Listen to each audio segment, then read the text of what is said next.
dans le monde de la santé, dans le monde du syndicalisme de la santé, quand le président de la République a demandé à ce qu'on fasse nation au début de l'épidémie, on l'a tous fait. Moi, j'ai soutenu, même si c'était d'ailleurs contre l'avis d'un certain nombre de mes collègues, mais les mesures du gouvernement, etc. On nous avait promis qu'on allait mettre entre parenthèses toutes les réformes. En fait, ce qu'il faut juste que vous sachiez, c'est que pendant la crise, en fait, ils ont continué, ils ont accéléré toutes les réformes. D'accord ? Et je suis un peu remonté ce soir quand on apprend qu'en fait, ils veulent créer un métier intermédiaire entre les personnels soignants et les médecins, c'est-à-dire c'est tout nouveau. On va faire, c'est le low cost de la médecine. Donc le Conseil de l'Ordre est vent debout depuis la semaine dernière.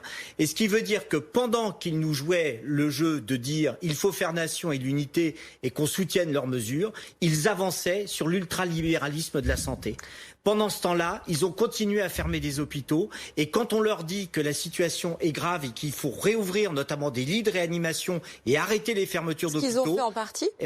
Ce qu'ils n'ont pas fait, parce qu'en fait, le nombre du lit restera le même, vous allez voir. Parce que là, je peux vous dire ce qui va se dire la semaine prochaine, c'est que finalement, les hôpitaux ont tenu. Mais ils ont tenu, mais en même temps, on a fermé les urgences de l'Hôtel-Dieu. En même temps, on a annoncé la fermeture de Garches, on a confirmé la fermeture de Bichat, la fermeture de Beaujon, la fermeture de Jean-Verdier, et c'est comme ça un peu partout. Ce qui fait qu'il y a vraiment, on n'a pas du tout été entendu, vous voyez. Et donc, il y a un ras-le-bol qui est vraiment sincère et profond. Le Ségur, mais c'est tellement loin le Ségur. Tant mieux, on a augmenté un peu le salaire des personnels, mais c'est insuffisant.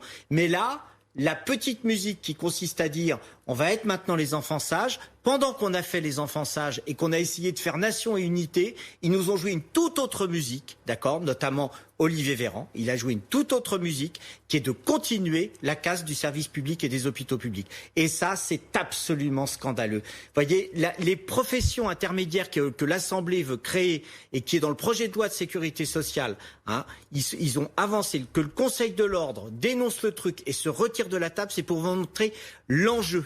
C'est l'ubérisation de la médecine. Mais quel est l'objectif ? Alors, c'est de faire des économies. Vous comprenez ? Parce qu'il y aura une médecine pour les pauvres, il y aura une médecine pour les riches. Les riches, ils iront toujours voir des médecins. Les pauvres, ils iront voir du low cost.